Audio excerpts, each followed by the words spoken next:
Para mí un gusto poder estar nuevamente con ustedes en esta nueva clase de nuestro curso de Derecho Mercantil 1. Para esta semana estamos con nuestra segunda clase, ¿verdad? Perdonen un poquito la tardanza al iniciar.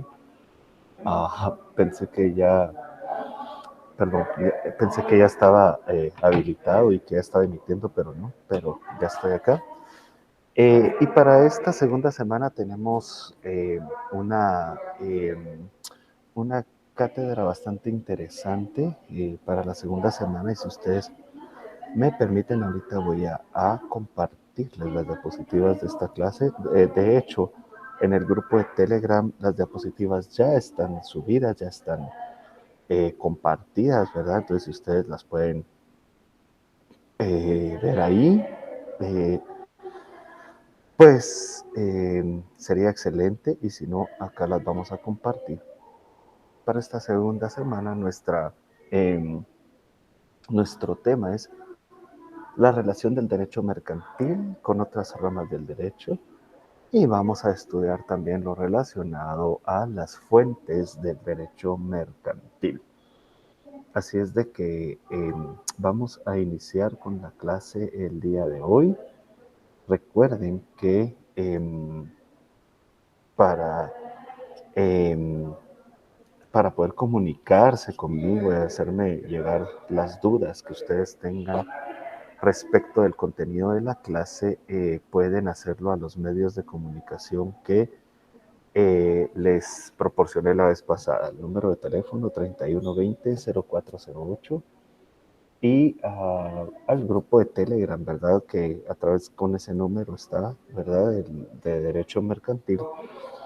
Si alguno de ustedes no está aún agregado al grupo de Telegram, me puede enviar un mensaje al WhatsApp para poder agregarlo. Yo voy a tratar de hacerlo. Tal vez no en el transcurso de la clase, pero entre hoy y mañana yo puedo agregarles, ¿verdad?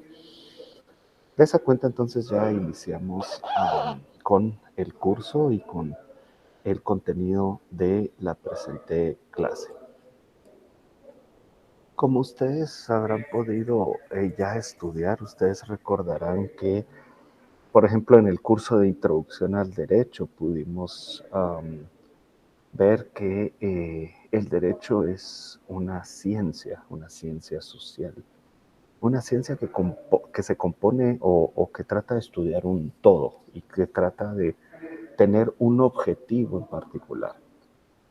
El derecho entonces, como ciencia social, estudia la conducta humana y estudia las maneras en que se puede regular la conducta humana con la finalidad de que el desempeño y la actividad que una persona realiza en un lugar determinado no cause una ruptura en el orden social. Eso es al final de cuentas y en pocas palabras el objeto de estudio del derecho, ¿verdad? La conducta humana con la finalidad de regular dicha conducta. El derecho como ciencia social entonces tiene una unidad axiológica. ¿Qué quiere decir esto? Tiene una unidad de objetivo, una unidad de fin. Y toda la ciencia del derecho, ustedes están estudiando varias ramas del derecho y a lo largo de su carrera van a estudiar muchas más ramas del derecho, pero ustedes van a ver que todas las ramas del derecho tienen una unidad de fin y la finalidad es el hecho de eh, regular la conducta humana, ¿verdad? Ya sea de cualquier forma en que la conducta humana se manifieste, el derecho está ahí. Entonces, es por eso que es tan importante tan importante la función de los abogados, la función de los juristas, ¿verdad? La sociedad necesita que la conducta humana sea regulada para evitar que, pues en su gran mayoría, muchas personas abusen del poder que puedan llegar a tener, ¿verdad? Y para hacer una sociedad más justa y equitativa. Ahora bien, sería sumamente difícil estudiar al derecho en todo su esplendor, ¿verdad? sin poder organizarlo de alguna manera, sin poder ordenarlo de alguna manera. Entonces, para facilitar el estudio del derecho, académicamente se ha dividido el derecho en varias áreas, en varias ramas, ¿verdad? Y de esa manera es que se estudia, ¿verdad? Cada rama tiene un objeto en específico de estudio. Y ustedes van a ver, ustedes ya creo que ya están viendo derecho civil, derecho penal, derecho laboral, tal vez si no lo han empezado a ver ya lo irán a ver. Están viendo ahorita derecho mercantil y van a ver otras áreas del derecho, derecho administrativo, derecho internacional, derecho constitucional, etcétera. Pero al final de cuentas, ustedes van a ver que cada área del derecho tiene sus propias características, porque también cada área en el que se desenvuelve la actividad humana tiene sus propias necesidades, ¿verdad? Las necesidades que se dan cuando uno contrata a una persona y lo vuelve su trabajador, las necesidades de regular esas conductas no son las mismas que cuando uno está contrayendo matrimonio, por ejemplo. Son totalmente diferentes, ¿verdad? Y así, por ejemplo, entonces deben de variar también las características de las ramas de la ciencia del derecho. Pero el hecho de que tengamos esas divisiones del área del derecho no significa que pues eh, el derecho sea disgregado, que el derecho se rompa, sino que el derecho conserva un vínculo entre cada rama del derecho. No podemos pretender que las diversas ramas del derecho sean totalmente autónomas. Siempre van a depender unas de las otras. Y es por eso entonces que el derecho mercantil que estamos estudiando ahorita conserva esa relación con otras áreas del derecho y eso es lo que vamos a estudiar el día de hoy. Así pues vamos a ir explicando las principales ramas con las cuales el derecho mercantil se relaciona para tratar de entender entonces como abogados integrales qué otras ramas del derecho debemos de estudiar para comprender correctamente y aplicar correctamente al derecho mercantil. Como podrán ver en la diapositiva, la primera área del derecho con la cual el derecho mercantil tiene una profunda relación es con el derecho constitucional. Y esto es así. El derecho constitucional se relaciona con el derecho mercantil porque hay un principio de jerarquía en las normas. En derecho, en introducción al derecho, ustedes también pudieran estudiar la jerarquía normativa y ustedes pueden o pudieron observar que hay normas que tienen una jerarquía mayor, es decir, normas que eran mucho más importantes en su aplicación que otras. Ustedes vieron la famosa pirámide de Kelsen, ¿verdad? Y, y pudieron ver que hay normas que son más importantes porque tienen una jerarquía mayor. Y dentro de estas normas pueden mencionar que las más importantes son las de las normas constitucionales, ¿verdad? Entonces, estas normas constitucionales son muy importantes y el derecho constitucional es el área del derecho que se encarga de la regulación de dichas normas. Ahora bien, ¿por qué se da esta relación?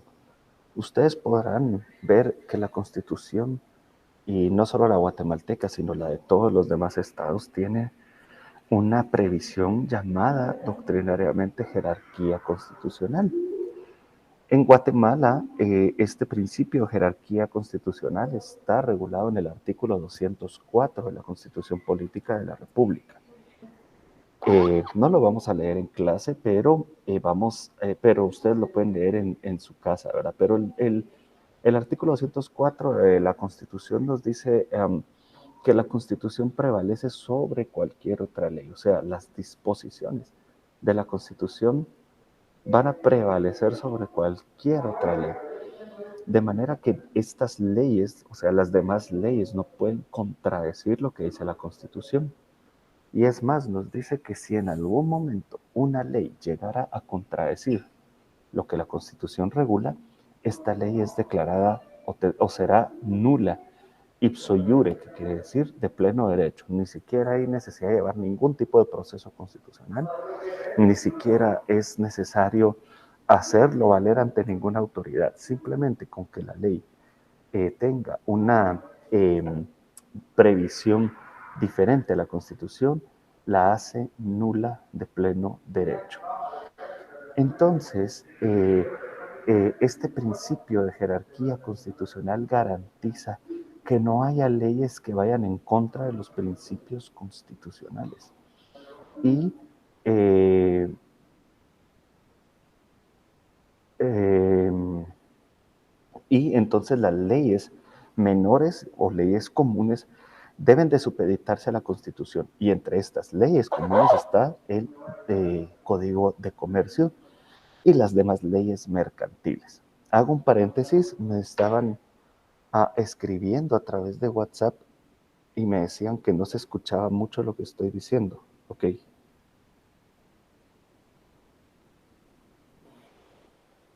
Me dicen algunos que no se escucha lo que estoy diciendo, entonces yo quisiera ver si me pueden confirmar eh, para ver si se está escuchando. Ahorita estoy viendo el teléfono y un par de mensajes que me mandaron.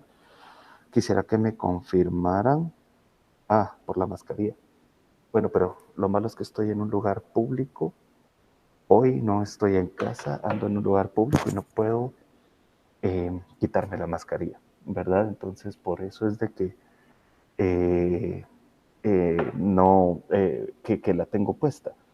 Solo quisiera saber, de verdad es muy difícil escucharme, porque unos sí me están poniendo que sí se escucha bien, otros me dicen que no, ¿verdad? Entonces, si hay unos que sí escuchan bien, entonces me imagino que los que no escuchan bien es porque su señal de internet no está muy buena, ¿verdad? Entonces, hay varios que sí me están escribiendo que sí se escucha bien. Entonces, pues me imagino que la señal de los demás compañeros no está muy buena y entonces ahí sí no puedo hacer mayor cosa. Muy bien, entonces, dicho esto y pasando y habiendo tenido estos comerciales, ¿verdad? Vamos a pasar a la siguiente área del derecho. La siguiente área del derecho que se relaciona con el derecho mercantil es el derecho civil. Y aquí la relación sí es bastante íntima. Con el derecho civil, la relación del derecho mercantil es muy cercana. Porque debemos recordar que el derecho mercantil ha tomado casi todas sus instituciones del derecho civil. Ustedes van a estudiar cuando veamos contratación mercantil el siguiente semestre, van a ver que el derecho mercantil ha tomado prestadas las figuras del derecho civil. Y van a ver que hay compraventa mercantil, así como hay compraventa civil. Hay contratos de obra mercantil, como hay contratos de obra civil. Hay contratos de prestación de servicios civil, como hay contratos de prestación de servicios en el ámbito mercantil. El derecho mercantil, por ser un área bastante más nueva del derecho, eh, pues ha tomado esas instituciones civiles y las ha modificado, las ha hecho evolucionar para acomodarlas a sus propios fines, a sus propios objetivos, ¿verdad? Entonces, ustedes van a ver que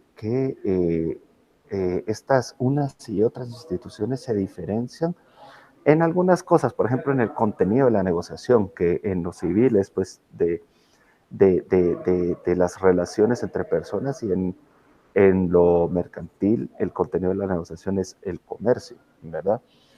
Las personas que intervienen, obviamente, en lo mercantil intervienen comerciantes, o por lo menos una de las personas que interviene debe ser un comerciante. Y por último, en la masificación de las negociaciones, ¿verdad? En el derecho mercantil, pues veíamos que una de sus características es la masificación, ¿verdad?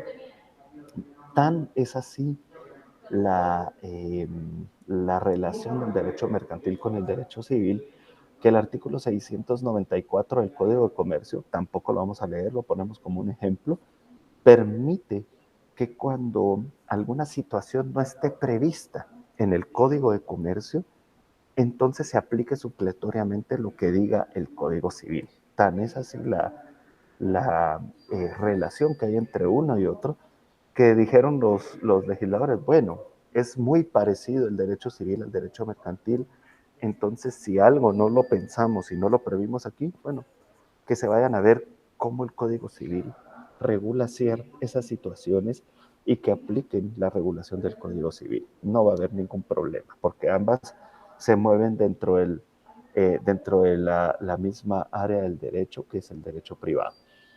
Entonces, así está la relación del derecho mercantil con el derecho civil y ustedes van a ver que es sumamente estrecha. También el derecho mercantil se relaciona con el derecho internacional. El derecho internacional, o mejor dicho, el derecho mercantil tiene como una de sus características, y eso lo vimos en la clase anterior, que tiende a ser internacional, debido al que el comercio y la actividad comercial también tiende a trasladarse de un lugar a otro, tiende a salir del ámbito de una sola nación, ¿verdad? Sino que, pues, yo creo que el ideal de toda persona que pone un negocio es hacer que su negocio se internacionalice y sea conocido en otros lugares del mundo, ¿verdad? En otros países. Entonces, realmente esa es como que la finalidad de las personas que ponen un negocio, el ideal, ¿verdad? Entonces, eh, esta característica de internacionalización del derecho mercantil debe tomar en cuenta las normas y principios del derecho internacional privado. Y hay muchos principios de derecho internacional privado, muchas normas sobre estandarización, por ejemplo, parámetros de calidad de bienes y servicios. Eso sí, tal vez si usted es comerciante, usted quiere y su sueño es ir a vender a los Estados Unidos, por ejemplo, o a mercados de esa naturaleza, porque obviamente en Estados Unidos pagan muchísimo mejor los productos que uno vende, pero eso sí, cuando uno va a los Estados Unidos, uno debe de cumplir con ciertas normas de calidad que muchas veces son mucho más altas que las normas de calidad que se aplican en Guatemala, ¿verdad? Y entonces eso hace que uno deba de acomodarse a esas normas de calidad. Y ustedes van a ver que hay normas de estandarización de calidad. Ustedes, no sé si han oído mencionar los famosos estándares ISO. Ustedes van a ver, este producto o esta empresa cumple con los estándares de calidad ISO 9001, ISO 10001, y ahí ve unos numeritos que uno no sabe para qué son. Pues esos ISO son normas de calidad, de estandarización de calidad. Si una empresa cumple y es certificada en ese estándar de calidad, uno puede acceder a ciertos mercados a los cuales no podría acceder sin esa certificación. Entonces, todo esto no es solo algo que venga así y que a alguien se le ocurrió. Estas son normas de derecho internacional que se aplican a, eh, al derecho mercantil, ¿verdad? Entonces, por eso es tan importante entender cómo funciona el derecho internacional privado, entender cómo funcionan las normas de calidad, y eso lo van a ver pues a futuro en este curso, aunque ya estudiarlo a fondo pues es materia de una especialización en derecho mercantil, ¿verdad? Pero sí es importante que ahorita que estamos iniciando el estudio de este derecho sepamos que hay normas internacionales que cumplir dentro del derecho mercantil, y por eso se relaciona el derecho mercantil con el derecho internacional. Muy bien. Um, otro de los de las áreas del derecho con el que se relaciona el derecho mercantil es el derecho tributario. ¿Cómo se relaciona esto? ¿Cómo surge esta relación? Bueno, debemos de entender que la actividad comercial muchas veces constituye hecho generador de diversos tributos. Um, el Estado, al ver la actividad comercial, ha entendido que esta actividad comercial es la que genera eh, grandes ventajas económicas, la que genera recursos. Y pues el Estado no solo ha, bueno, por lo menos los estados más exitosos, ¿verdad? No solamente se ha conformado con desarrollar la actividad comercial para, pues, desarrollar, obviamente, el nivel de vida de sus habitantes, sino a explotar esa relación comercial. El Estado para subsistir necesita obtener recursos y la manera en la cual el Estado obtiene sus recursos es a través de los tributos o impuestos. Entonces, debido a que ya desde hace mucho tiempo los estadistas han visto que la economía es una forma de producir recursos, han grabado con impuestos muchos de las actividades comerciales que se realizan en el día a día. Y esa regulación de impuestos es materia del derecho tributario. En el derecho mercantil, en las actividades comerciales diarias, ustedes van a ver que hay muchos tributos que deben de pagarse. Perdonen, pero la mascarilla me está incomodando un poco. Hay muchos tributos, muchos impuestos que deben de pagarse. El famoso IVA, el impuesto al valor agregado, ¿verdad? No hay casi ninguna actividad que esté en la que usted no mire el IVA. El impuesto sobre la renta, los comerciantes producen ganancias. Se recuerdan que el ánimo de lucro era uno de los principios del derecho mercantil. Y esas ganancias generadas por los comerciantes también están grabadas a través de este impuesto sobre la renta. Hay impuestos, por ejemplo, el impuesto de importación, perdonen,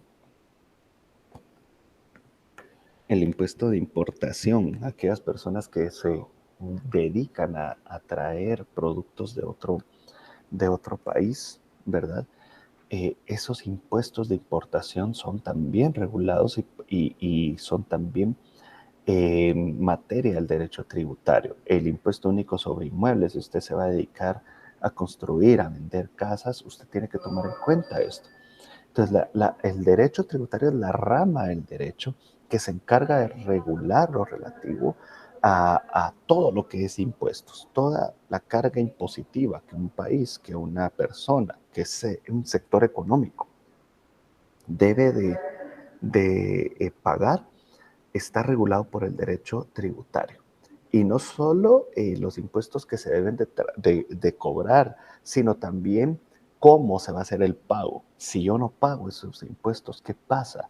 ¿Cómo va a ser? ¿Cuál va a ser la vía procesal, por ejemplo, para pagar esos impuestos? Todo eso está en el derecho tributario, ¿verdad? Y el Código Tributario regula todo esto. Entonces, el derecho mercantil va a relacionarse con el derecho tributario, sí o sí, ¿verdad? Porque en algún momento nos vamos a ver con que como comerciantes debemos de cumplir con cierto impuesto o cierto tributo. Además, eh, el derecho mercantil y el comerciante se va a relacionar no solo con los tributos, sino con instituciones también de el área pública, instituciones de gobierno. Y estas instituciones son reguladas por el derecho administrativo, que es el que sigue en la diapositiva. Um, Cuando usted es comerciante y usted, me imagino que dentro de los 300 alumnos que están hoy recibiendo clase, más o menos, más de alguno de ustedes se está dedicando en algún momento o se habrá dedicado al comercio. Y ustedes van a ver que dentro del área del comercio hay obligaciones que cumplir. La primera de ellas y la más específica, y vamos a ver eso más adelante en este curso, es que todos los comerciantes tienen que inscribirse como tales en el Registro Mercantil General de la República. todas las personas que se dedican a algún comercio deberían de inscribirse en el registro mercantil, ¿verdad? Es una obligación. Obviamente, no lo hacen todas, ¿verdad? Y podría decir que la gran mayoría no lo hace, aquellas personas que se dedican al comercio informal, pero la obligación es que deberían de inscribirse en en el registro mercantil. ¿Para qué? Para adquirir esa calidad de comerciantes y para poder cumplir también con sus obligaciones. Y eso nos lleva a otra de las instituciones que tienen relación con el comerciante, que es la Superintendencia de Administración Tributaria. Como ciudadanos debemos de inscribirnos en la SAT y más como comerciantes, porque los comerciantes deben de pagar tributos. Los que nosotros tenemos una relación de dependencia con alguna persona o con alguna institución, así por ejemplo yo tengo una relación de dependencia con el organismo judicial y tengo cierto tipo de relación profesional con la universidad y a través de esa relación yo genero mis ingresos y pago impuestos. Pero aquellas personas que son comerciantes y que son independientes de otra persona también generan ingresos, pero ellos no pagan impuestos, por lo menos los comerciantes informales, porque no cumplen con su obligación, número uno, de registrarse como comerciante y número dos, de pagar sus impuestos, de registrarse como tributantes en la SAT, ¿verdad? En la Superintendencia de Administración Tributaria. Entonces, hay instituciones ante las cuales los comerciantes deben de cumplir ciertas obligaciones y estas están reguladas por el derecho administrativo.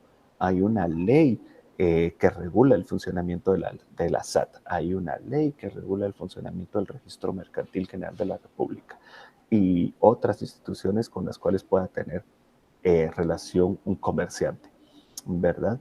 Entonces, la rama del derecho que regula el funcionamiento de esos órganos es el derecho administrativo, ¿verdad?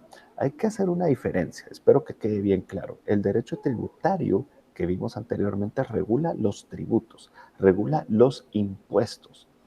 El derecho administrativo regularía la entidad que es la encargada de administrar los tributos o los impuestos, esta entidad que llamamos Superintendencia de Administración Tributaria. Entonces, si lo vemos así y sin hacer esa aclaración, podríamos confundirnos sobre que el derecho administrativo regula los impuestos. No, el derecho administrativo regula a la entidad que administra los impuestos. A los propios impuestos como institución jurídica es regulada por el derecho tributario. Que quede bien claro esa diferencia, por favor. Y entonces vemos esa relación que tiene el derecho mercantil con estas áreas del derecho. Muy bien. Um, pasamos a los siguientes. Hasta acá ustedes van a ver que el derecho, estoy cambiando las diapositivas porque quiero que ustedes vean que el derecho mercantil con las áreas del derecho que hemos tocado se relaciona de manera constante. Constantemente el derecho mercantil está supeditado al derecho constitucional. Constantemente las instituciones del derecho mercantil provienen del derecho civil. Constantemente el derecho mercantil tiene relación con el derecho internacional. Constantemente pagamos impuestos y por lo tanto constantemente tiene relación con el derecho tributario. Constantemente el comerciante debe estar inscrito en el registro mercantil y por lo tanto tiene relación el derecho mercantil con el derecho administrativo. Pero acá vienen otras tres áreas del derecho con las cuales el derecho mercantil tiene relación. Esta relación con estas tres áreas del derecho que vamos a describir a continuación no es una relación permanente, es una relación eventual, ¿verdad? A veces va a tener relación y a veces no, ¿verdad? Por eso las puse aquí al final. En principio con el derecho procesal. Todas las relaciones sociales en algún punto tienen problemas. Si usted está casado o casada, en algún momento va a tener problemas con su esposo. Por muy bien que se lleven, va a haber algún problema o con su esposa, ¿verdad? Eh, si usted tiene hijos, en algún momento va a tener problemas con su hijo. Lo más seguro es que sus hijos tengan problemas con usted, ¿verdad? Pero en algún momento esa relación va a sufrir algún problema. Y las relaciones comerciales son relaciones sociales también. En algún momento las relaciones de carácter comercial van a surgir descontentos, van a surgir problemas. Puede ser que aún alguna relación no llegue a buen término, ¿verdad? ¿Y qué pasa con estas situaciones? ¿Las dejamos solo así? ¿O será que hay alguna manera de resolver esos conflictos? Obviamente, la ley tiene por fuerza que proveer medios para la solución de conflictos. Y así como en el derecho, por ejemplo, de familia, hay leyes que están dedicadas a la resolución de los conflictos de familia, también en el derecho mercantil hay leyes dedicadas a la resolución de esos problemas.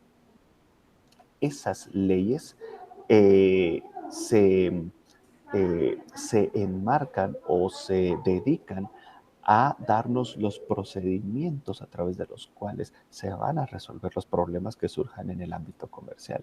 Y además esas leyes se van a dedicar a decirnos qué autoridades tienen la competencia para resolver esos conflictos. Todas estas leyes están enmarcadas dentro del área del derecho que llamamos derecho procesal, ¿verdad? Todas las leyes que nos dicen cómo resolver los conflictos, quién va a resolver esos conflictos, esos procedimientos que se van a utilizar para resolver esos conflictos, todo esto nos lo dice el derecho procesal. Y cuando el derecho mercantil surgen conflictos, entonces es inevitable que el derecho procesal haga acto de presencia y nos diga quién va a resolver el conflicto y cómo se va a resolver el conflicto. Por supuesto, lo que se espera es que no haya conflictos en ningún área del derecho. Todos esperamos tener un matrimonio 100% feliz, todos esperamos que la relación con nuestros hijos sea totalmente buena, ¿verdad? Pero, y todos esperamos que pues todas las transacciones comerciales que realicemos se vayan sin ningún problema, ¿verdad? Entonces, la gran mayoría de transacciones comerciales se dan así, sin ningún problema. Pero para aquellas que produzcan un problema, que produzcan un conflicto, ahí está el derecho penal, derecho procesal que nos dice cómo resolverlo. Con el derecho penal, siguiente área del derecho. Um, Vemos que el ejercicio del comercio puede producir que se realice el acaecimiento de algún hecho delictivo, ¿verdad? Eh, eventualmente, y aquí sí, uno pudiera decir, ojalá nunca tuviera yo que ver con este tipo de derecho, ¿verdad? Que yo nunca esté metido en problemas de índole penal, ¿verdad? Pero en algún momento va a suceder que pase algo así. ¿Verdad? ¿Por qué? Porque todos estamos sujetos no solo a ser víctimas de algún delito, sino pues en algún momento hay personas que tratan de pasarse de listas y cometen por eso algún delito. Entonces el comercio, el comerciante también está vulnerable a este tipo de situaciones. Se pueden ver, por ejemplo, estafas, ¿verdad? Cuando un comerciante es víctima de alguna estafa, le dicen te voy a traer tal suministro, tal implemento y te lo voy a dar a mitad de precio y que si depositó el comerciante y no le dieron lo que le tenían que dar. Esa es una estafa, ¿verdad? O el comerciante también puede no solo ser víctima del delito, sino también cometer el delito. Un comerciante puede anunciar, miren, estoy vendiendo ¿qué? Algo de marca, ¿verdad? Una loción de marca, es Armani, es Givenchy, no sé qué marcas, Gucci. Y que si cuando uno compra la loción, sí, el frasco es de Gucci, pero lo que hay adentro es Fuchi. No, o sea, es algo chafa, ¿verdad? Lo que le decimos chafas, las réplicas, todo eso son estafas que los comerciantes, supuestos comerciantes, realizan. Y por eso este tipo de comerciantes muchas veces no se inscribe en el registro mercantil, valga la redundancia del punto anterior. ¿Verdad? ¿Por qué? Porque no hacen las cosas bien, no son personas que estén acostumbradas a hacer las cosas bien. hay muchos comerciantes que se dedican o que realizan situaciones que se salen de las obligaciones tributarias que deben de pagar, ¿verdad? No declaran lo que venden y con eso, pues, eh, incurren en un delito llamado defraudación tributaria o declaran lo que venden, pero no declaran la totalidad. Vendieron 1,000 quetzales en el día y declaran 500. Eso es un delito de defraudación tributaria, perdón.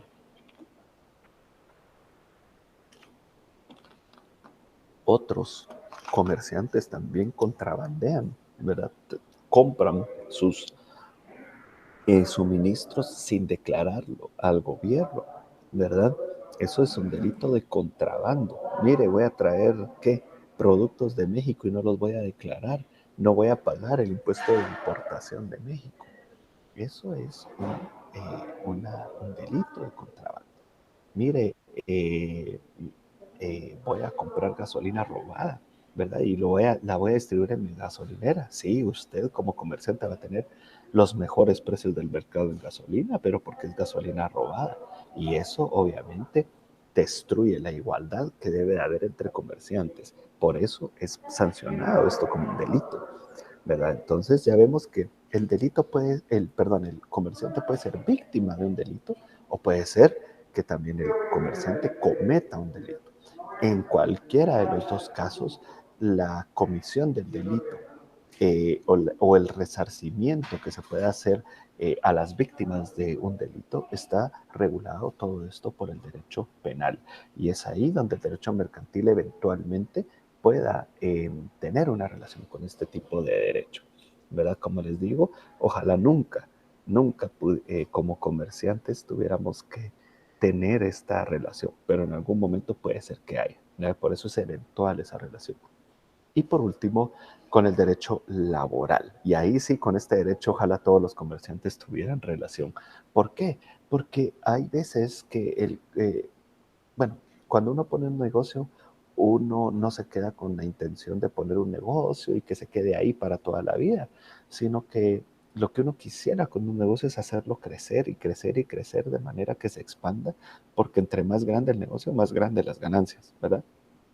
Entonces, eh, uno esperaría, y es la meta de todo negocio, que el negocio crezca. Y cuando el comerciante crece el giro de su negocio crece, va a haber un punto en que el comerciante no se va a dar abasto él mismo para operar su negocio. Va a requerir gente que le ayude a operar su negocio. Va a requerir dependientes, va a requerir administradores, va a requerir contadores, cualquier tipo de personas que le ayuden a operar su negocio, ¿verdad? Estas personas muchas veces inicia, mira que una amiga, mira que te voy a ir a ayudar, o un amigo, mira te voy a ir a ayudar, o algún familiar, mira, atendeme el negocio un día, o atendeme. O sea, poco a poco el comerciante va a ir delegando esa función, pero va a llegar un momento en que esto ya no sea eventual o ya no sea un favor, sino que realmente el comerciante va a necesitar que haya una persona de fijo en el negocio todo el día, todos los días, porque él tiene que dedicarse a otras cosas del negocio, ¿verdad? Y esto va a generar que se produzca una relación llamada relación de trabajo. Ya no va a ser un favor que le va a hacer la persona, sino va a ser un trabajador que va a estar sirviendo al patrono a cambio de algo que es un salario. Esta relación laboral es regulada en todas sus vicisitudes por el derecho de trabajo o el derecho laboral, como se le dice también, ¿verdad? Cuando se produce ya una relación de trabajo entre el patrono, que en este caso sería el comerciante, y sus trabajadores, vamos a estar ante una relación laboral. Y esta relación entonces se regula por el derecho de trabajo, tanto la relación propiamente dicha como los conflictos que surjan en materia laboral. Eso es regulado por el derecho de trabajo. Entonces, ahí el derecho mercantil a través del ejercicio de comercio en algún momento va a llegar a relacionarse con el derecho laboral. Muy bien, con esto vamos dando por terminado el aspecto de la relación del derecho mercantil con otras ramas del derecho. Yo voy a abrir un espacio de unos minutos ahorita para que si ustedes tienen alguna duda respecto de lo que hemos visto de este tema, las puedan hacer llegar a través de los medios de comunicación que tenemos. Eso antes de pasar al último punto de la clase, que es el área de las eh, fuentes del derecho mercantil, ¿verdad? Entonces, vamos a dejar abierto los medios de comunicación unos minutos y voy a ver si tienen alguna duda al respecto de la relación del derecho con otras, del derecho mercantil con otras áreas del derecho para poder explicarlas y resolver sus dudas en la medida que me sea posible. Voy a apagar mi cámara porque voy a estar viendo en mi teléfono los mensajes que ustedes me puedan hacer mandar o hacer llegar, mejor dicho.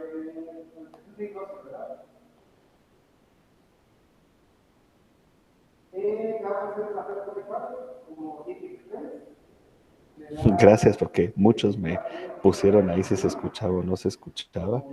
Ah, me están pidiendo lo de el grupo de WhatsApp, perdón, de Telegram.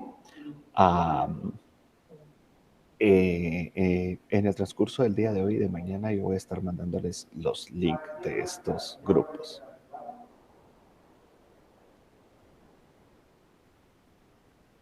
Ok.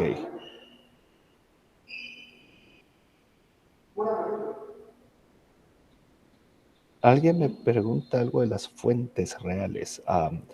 Este es un tema un poquito fuera del contenido de la clase. Vamos a ver las fuentes a continuación y tal vez ahí vamos a aclarar su duda, ¿verdad? Pero no vamos a hablar mucho de fuentes reales y formales porque es un tema que ya debieron de haber visto en introducción al derecho, pero vamos a tratar de aclararlo por ahí.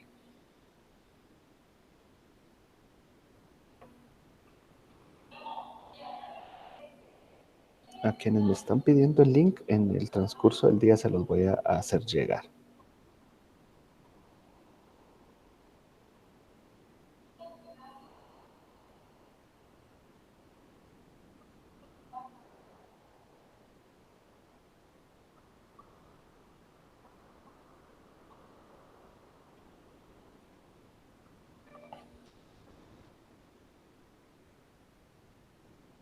Muy bien, estoy dando un poquito de tiempo a ver si alguien quiere participar más.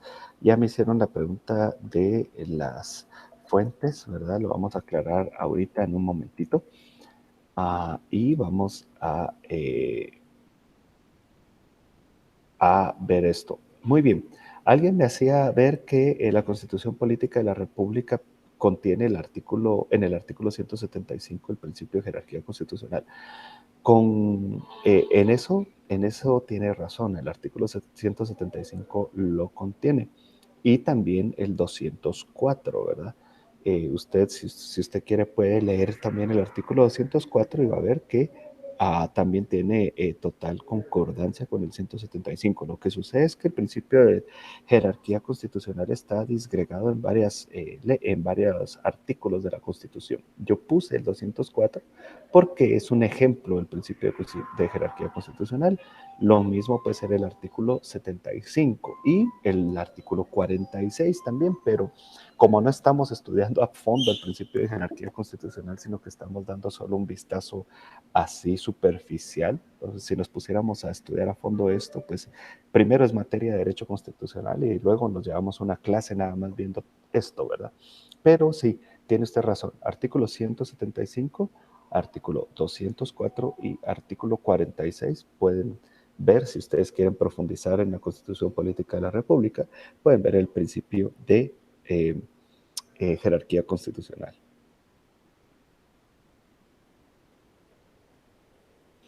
En el derecho mercantil también veremos los requisitos establecidos para inscripciones de empresas y cómo llevar a cabo estos procesos. Sí, vamos a repasar eso.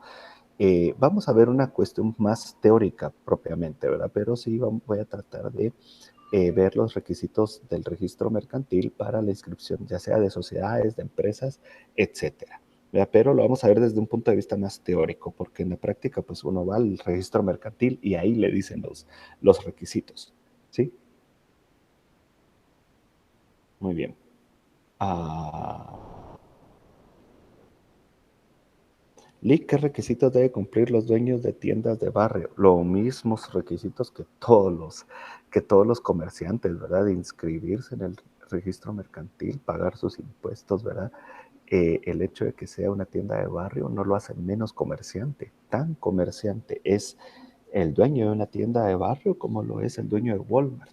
Tan comerciantes son. El hecho de dedicarse al comercio los hace comerciantes, ¿verdad? Entonces, las obligaciones son las mismas, ¿verdad? Obviamente, al comerciante que tiene una tienda de barrio no le van a cobrar lo mismo de impuestos que eh, al dueño de Walmart, ¿verdad?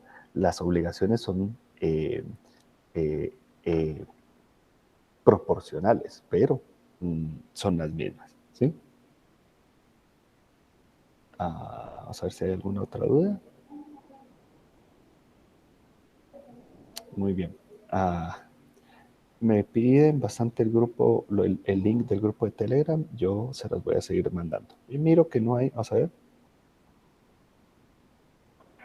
las personas que compran mercadería en la frontera de México y no pagan los impuestos pueden ser capturados y procesados. Totalmente sí, ¿verdad? Si no pagan sus impuestos de importación de esa mercadería, están cometiendo un delito que se llama contrabando, ¿verdad? Y por eso ustedes ven que en la frontera de México, cuando ustedes vienen de Apachula o vienen de Comitán, ¿verdad? Hay un montón de retenes de policías. ¿Por qué? Porque están viendo tratar de bueno, no de capturar, ¿verdad? Los policías no están tratando de capturar a los que vienen de México con mercadería sin pagar impuestos, pero sí los detienen y algo sacan, ¿verdad? Ahora, pues si no sacan nada, procede que se les capture, ¿verdad? Según la lógica de estos retenes. No, pero en sí, sí se debería de capturar a las personas y ponerlas a disposición de un juzgado porque están cometiendo un delito.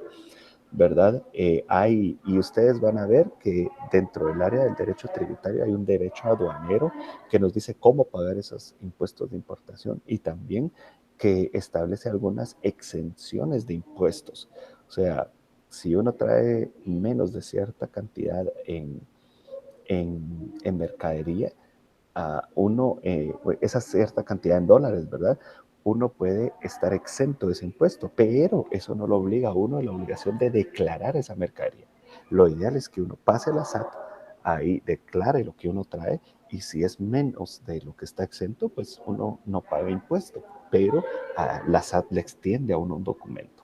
Si a uno lo para o la policía ya en el camino, uno presenta ese documento porque uno está exento, ¿verdad? Lo ideal es hacer eso, pero estas personas, generalmente los comerciantes que traen de México eh, producto, pues simplemente se pasan, ¿verdad? Y no declaran lo que llevan, ¿verdad? Y están cometiendo ese delito de contrabando aduanero. ¿Cuánta sería la pena o multa por no declarar nuestros ingresos? Eso es materia de derecho tributario. Lo verán en derecho tributario. No me voy a poner a explicar todo eso porque pues es materia de otra rama del derecho y si no, ya nos salimos de la clase de hoy. Muy bien. Uh, Voy a continuar con la clase. Están muy interesantes sus preguntas, pero pues si no, ya no vamos a terminar, ¿verdad? Y además nos falta un tema y pues ver las dudas que ustedes puedan tener respecto de ese tema. Las personas que tienen tienda y nunca se registran lo mismo cometen el delito de defraudación tributaria, ¿verdad? Tienen que registrarse, ¿verdad? Porque tienen que declarar sus impuestos. Muy bien.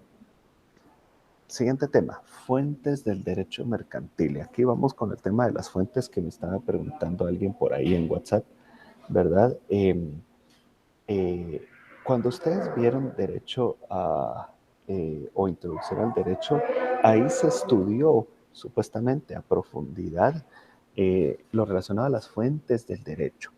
Las fuentes del derecho como aquellas circunstancias que dan origen aquellos documentos que dan origen a obligaciones y a derechos que reclamar. Ustedes van a ver que hay varios tipos de fuentes, ¿verdad? y ustedes veían, ¿no?, en las fuentes reales, fuentes formales, y que dentro de las fuentes reales estaban, por ejemplo, la historia, y dentro de las fuentes formales estaba la ley y otras cosas. No vamos a detenernos ahí porque es un tema que ya se debió de haber visto en la introducción al derecho. Pero vieron que dentro de las fuentes formales habían, o dentro de las fuentes del derecho, habían varios tipos, ¿sí? A veces tenemos o cometemos el error de asimilar el derecho con la ley, ¿verdad? Y decimos ley igual a derecho o derecho igual a ley, y no es así. Hay muchas otras circunstancias que producen obligaciones y producen derechos. Y dentro del derecho mercantil podemos mencionar las siguientes fuentes. En primer lugar, y por eso intencionalmente no puse la ley como la primera fuente del derecho, porque tenemos que recordar que no es la única, ¿verdad? Y tenemos que sacarnos de la cabeza eso de que ley igual a derecho, ¿verdad? En primer lugar, tenemos a la costumbre. El derecho mercantil es una de las ramas del derecho que más hace uso de la costumbre como fuente. Hablamos fuente del derecho como es aquella circunstancia que genera obligaciones a una persona o que le genera derechos que reclamar a otra persona. Y muchos autores, aún dentro del ámbito del derecho mercantil, sostienen que la única fuente del derecho mercantil es la ley. A mi criterio no hay nada más equivocado, porque hay algunas circunstancias dentro de la costumbre del comercio, principalmente en Guatemala, que genera derechos y obligaciones. En la costumbre podemos encontrar algo que llamamos usos mercantiles, y esos usos mercantiles se constituyen por el uso reiterado de conductas que se aplican al comercio, ¿verdad? Ustedes van a cualquier mercado de Guatemala y encuentran que en todos se practica lo que conocemos como el regateo. Y el regateo, ese no está no está regulado en el Código de Comercio, no está regulado en ninguna ley de tipo mercantil, ¿verdad? El hecho de que diga una ley, artículo 100, si usted va al mercado, usted puede regatear el precio, usted puede negociar el precio, usted nunca lo va a ver en una ley regulado una situación de esta naturaleza. Y sin embargo, no quiere decir que no exista el regateo. Usted va a todos los mercados y en todos los mercados es esperado que se regatee el precio. Mire que cuánto vale la libra de limón o la libra de tomate, perdón, limón no se vende por libra, la libra de tomate, ¿verdad? Y le van a decir, bueno, vale 7, vale 8, vale 5. Y es esperado hasta el del puesto del mercado está esperando que usted le diga, no, bájele, ¿verdad? Hasta se le va a quedar viendo raro si usted no le pide un descuento a ese precio, si usted no le regatea, ¿verdad? Ahora bien, esta situación genera derechos y obligaciones. Si el vendedor del mercado y usted se ponen de acuerdo en un precio, usted va a tener la obligación de pagar ese precio. Y el dueño del puesto del mercado va a tener la obligación de darle ese producto por el precio acordado. Ahí hay una obligación, hay un derecho que reclamar y por lo tanto se constituye una fuente de derecho y es una costumbre que se generaliza en todos lados, ¿verdad? Entonces, la costumbre es una fuente del derecho mercantil y es una fuente importante. La segunda de las fuentes del derecho mercantil que podemos mencionar es la jurisprudencia. Ustedes pudieron, recordando la introducción al derecho, recordamos que la jurisprudencia es la reiteración de fallos de un tribunal, los más altos tribunales en Guatemala, ¿verdad? La reiteración de fallos de esos tribunales en casos similares. Entonces, cuando un tribunal emite varias sentencias en un mismo sentido, en casos que son similares, eso produce jurisprudencia y obliga a que los casos que vengan posteriormente sean resueltos de acuerdo al criterio que ya se observó en los fallos anteriores o en las sentencias anteriores. A eso se le llama jurisprudencia, ¿verdad? Y En todas las áreas del derecho hay jurisprudencia. Hay jurisprudencia en el área penal, hay jurisprudencia en el área administrativa, en el área civil, en el área tributaria y en el área mercantil también. En el área mercantil se sienta jurisprudencia y se va sentando poco a poco, paulatinamente, jurisprudencia que en el futuro va a tener que ser aceptada y en el futuro va a tener que ser aplicada. Esa es una fuente de derecho, porque esa jurisprudencia, al ser obligatoria su observancia, genera, obviamente, y valga la redundancia, la obligación de que los comerciantes la apliquen en su negocio y que los jueces, al resolver asuntos administrativos, la apliquen en sus resoluciones. Así es como la jurisprudencia también se constituye en fuente del derecho mercantil. Y en tercer lugar, dentro de las fuentes del derecho, pues encontramos a la ley. A pesar de que yo les digo que pues dejemos ese concepto de que la única fuente del derecho es la ley, tanto en derecho mercantil como en todas las demás áreas del derecho, ¿verdad? Eh, pues es innegable que la ley se ha venido a constituir como la principal fuente del derecho. No es la única, pero a mi criterio es la principal fuente de derecho en todas las ramas del derecho, ¿verdad? Algunos autores dicen que la ley es la única fuente del derecho. Yo estoy en contra de eso, pero sí reconozco que es la principal fuente del derecho. Y el derecho mercantil es una de las áreas del derecho que más leyes vigentes posee en Guatemala. Eh, no tengo el número exacto ahorita, pero hay muchas leyes en Guatemala que regulan aspectos de comercio, aspectos mercantiles.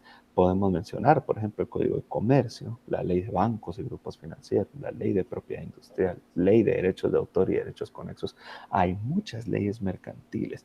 Pero no vamos a ir, por ejemplo, como en el código, en el área del derecho civil, que casi todas la tenemos regulada solo por el Código Civil y hay una ley y nada más. No, en el derecho mercantil hay varias leyes que regulan aspectos del comercio. El derecho mercantil es una de las áreas del derecho más prolíficas en cuanto a la ley, ¿verdad?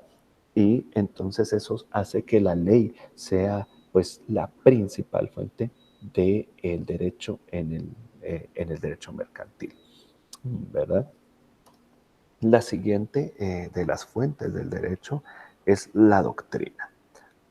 La doctrina en general es una fuente de derecho poco aplicada y poco observada en Guatemala. Recordemos que la doctrina son los criterios académicos, científicos que son sentados por aquellas personas que se dedican al estudio de las instituciones del derecho, ¿verdad?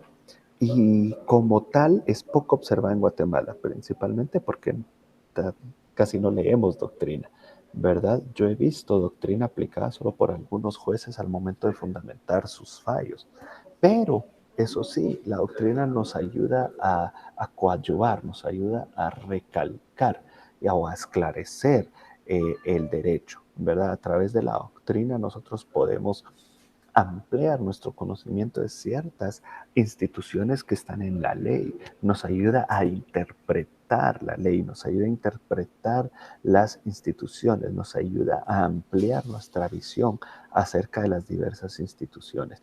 Y es por eso que la doctrina se convierte en fuente del derecho. En el derecho mercantil no es tan utilizada la doctrina, ¿verdad? Pero eh, eh, no es utilizada no porque se prohíba, sino porque no tenemos la costumbre de utilizarla, ¿verdad? La costumbre no hablando como fuente, sino hablándola como un sustantivo, ¿verdad? No tenemos la costumbre de utilizar doctrina. Y ustedes como estudiantes del derecho pueden romper esa costumbre, leer más y aplicar esa doctrina porque es una fuente del derecho poco utilizada, pero que sin embargo es vigente. Y el último de los puntos que podemos mencionar acerca de las fuentes del derecho los tenemos en el contrato. Los contratos en el derecho mercantil tienen una gran importancia. Quizás el derecho mercantil es una de las áreas del derecho que más apoya, que más sostiene un principio que llamamos autonomía de la voluntad. El principio de autonomía de la voluntad, poniéndolo simple, ¿verdad? Nos dice que el ser humano es libre de contratar, es libre de decidir qué es lo que quiere, ¿verdad? Y es libre de pactar los acuerdos que sean necesarios para su propia conveniencia. Eso nos dice el principio de la autonomía de la voluntad. En el derecho mercantil, esto adquiere una fuerza inmensa, porque en el derecho mercantil se nos da la libertad de contratación. Hay algunas áreas del derecho en donde esta libertad está mermada para pues atender al principio de justicia, ¿verdad?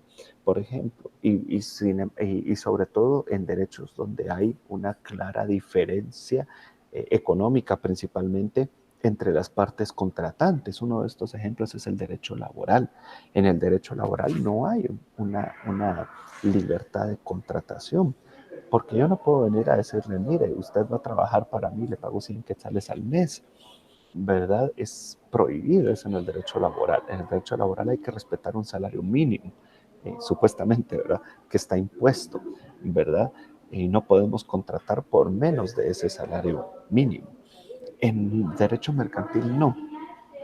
En derecho mercantil se respeta la voluntad de las partes. Si yo vengo y le digo, mire, le vendo este teléfono, es un iPhone y se lo vendo en 500 quetzales. Es más, deme 5 quetzales y se lo lleva.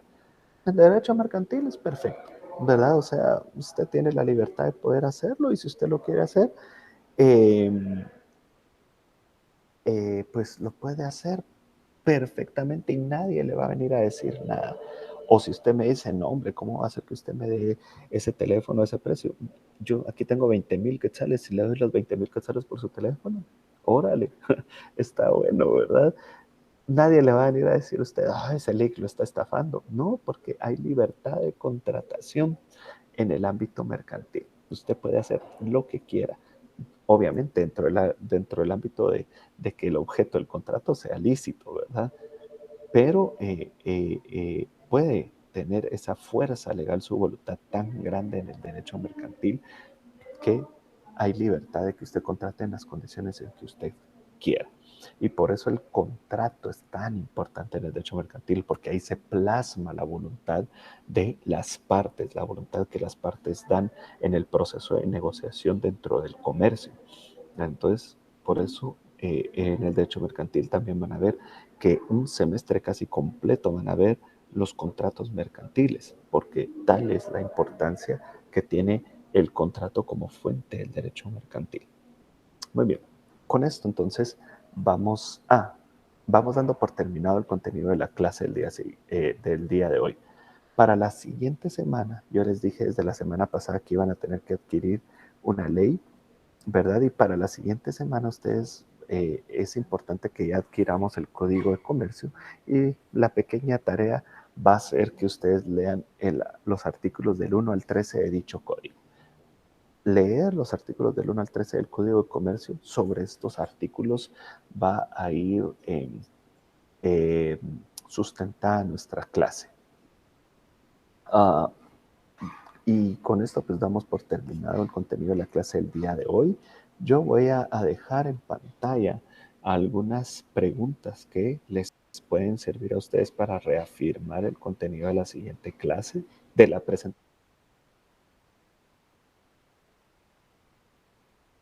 clase, perdón. Es que estoy abriendo las preguntas, perdón. Y entonces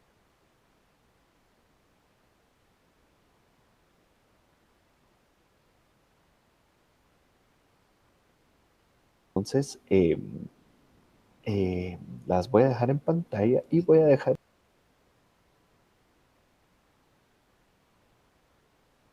estos últimos minutos para que ustedes puedan hacerme llegar nuevamente lo que tenemos para poder resolver cualquier duda que ustedes puedan tener. Link de Telegram, todos los links los voy a mandar después.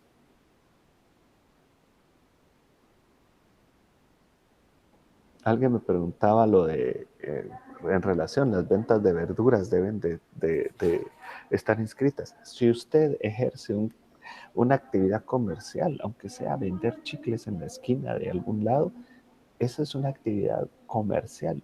El ideal sería que todos los comerciantes deberían de estar inscritos, ¿verdad? ¿Por qué? Porque eso permite tener un control exacto de la generación de ingresos, ¿verdad? No solo, no de la persona, sino del Estado, ¿verdad? Entonces, lo ideal sería que todos los comerciantes estuvieran inscritos, aunque vendan lo que vendan y en la cantidad que vendan, que todos lo hicieran, ¿verdad? Eh, igual, por ejemplo, en el mercado, el comerciante, tal vez el que le trae la verdura de no sé de dónde, tal vez es un pango de por ahí, ¿verdad? El que le trae la verdura no le dé factura.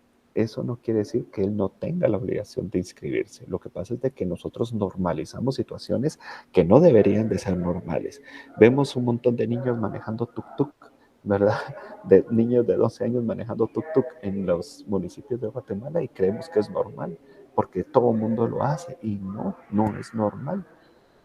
Nadie en el mercado está registrado como un comerciante y creemos que es normal. No es normal. Todos deberíamos de registrarnos los que ejercemos alguna actividad comercial, ¿verdad? Entonces, eh, eh, el derecho mercantil debería aspirar a proveer las situaciones para que esto se dé, ¿verdad? Entonces, eh, ahí está la respuesta a esa duda. Am, voy a ver si hay alguna otra duda y si no vamos dando por terminada la clase de hoy. Voy a ver en el Telegram.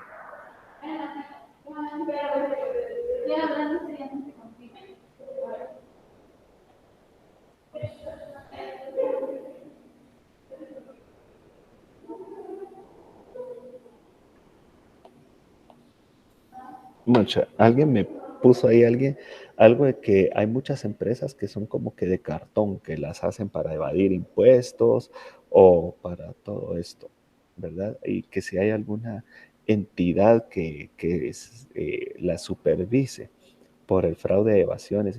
Obviamente, la Superintendencia de Administración Tributaria tiene que supervisar cómo se desarrollan, cómo se desempeñan las sociedades y las empresas, ¿verdad? Entonces es una atribución y una obligación de la superintendencia.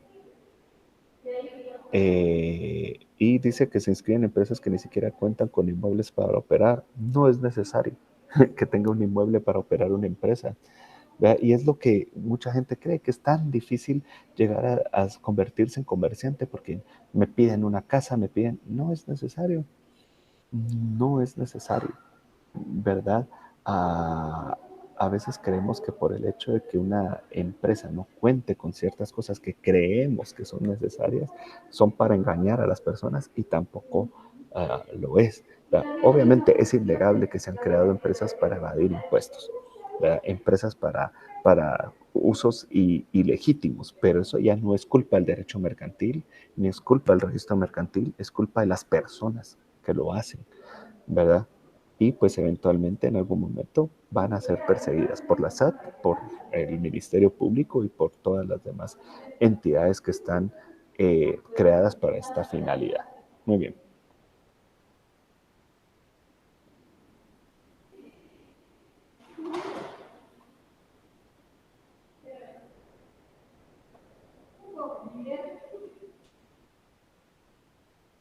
Si una persona tiene varios negocios pero los inscribe, eh, inscribe como dueños a otras personas, bueno, legalmente las otras personas son las dueñas del negocio, ¿verdad? Desde el punto de vista legal. Muchas veces se hace eso para evitar que si lo demandan se le, se le afecte, ¿verdad? Porque puede ser que esté esperando que se le demande de alguna manera. Es peligroso este tipo de prácticas y son malas prácticas, ¿verdad? No son legales. No es legal que si yo tengo una empresa la ponga a nombre de mi esposa, a nombre de mi hija. Yo he visto casos en los cuales hijos se han ido a la cárcel porque los papás están haciendo malas cosas, ponen las empresas al nombre de los hijos y al final quienes resultan responsables como dueños de las empresas son los hijos. Y he visto que papás casi que suicidarse porque sus hijos están en la cárcel por algo que hicieron. Entonces, no es bueno, no es correcto tampoco. Empresas fantasma, ¿a qué se refiere? Cuando hablamos de empresas fantasmas nos podemos referir a dos situaciones. Empresas que no están legalmente constituidas, pero que tienen una fachada.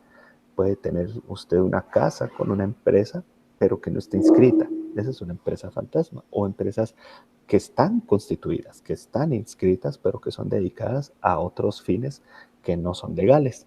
A eso nos referimos con empresas fantasma, ¿verdad? Y es también otra mala práctica.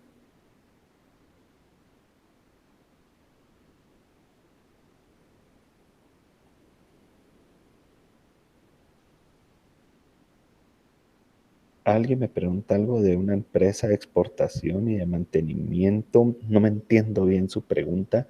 Si me la pudiera reformular, y creo que no es muy materia de la clase, pero si usted me la puede reformular, yo con mucho gusto se la respondo, aunque no sea en clase.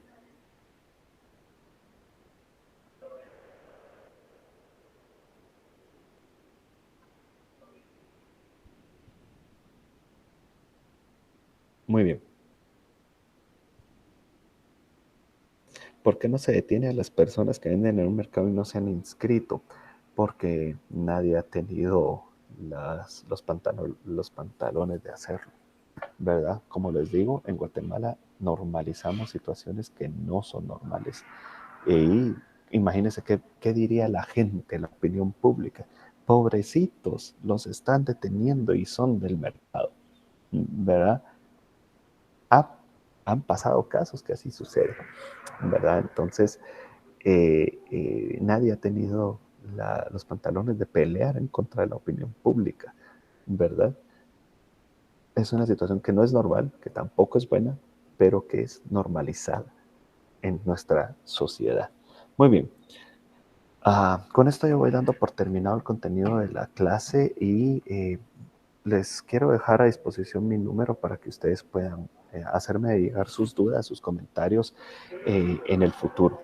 ¿Verdad? Los voy a dejar salir un poquito antes para que vayan a almorzar antes, pero espero que haya quedado bien el contenido de la clase y dejo mi número de teléfono ahí a disposición para que ustedes puedan hacerme llegar sus dudas. Son varios eh, estudiantes, así es de que tal vez no pueda contestarles inmediatamente, pero voy a tratar de ir contestando conforme me vaya dando tiempo. Yo les agradezco a todos y a todas por su atención y espero que tengan una feliz semana. Espero que traigan estudiados sus artículos la siguiente semana y nos vemos entonces dentro de 8 días en una nueva clase de Derecho Mercantil. Chao.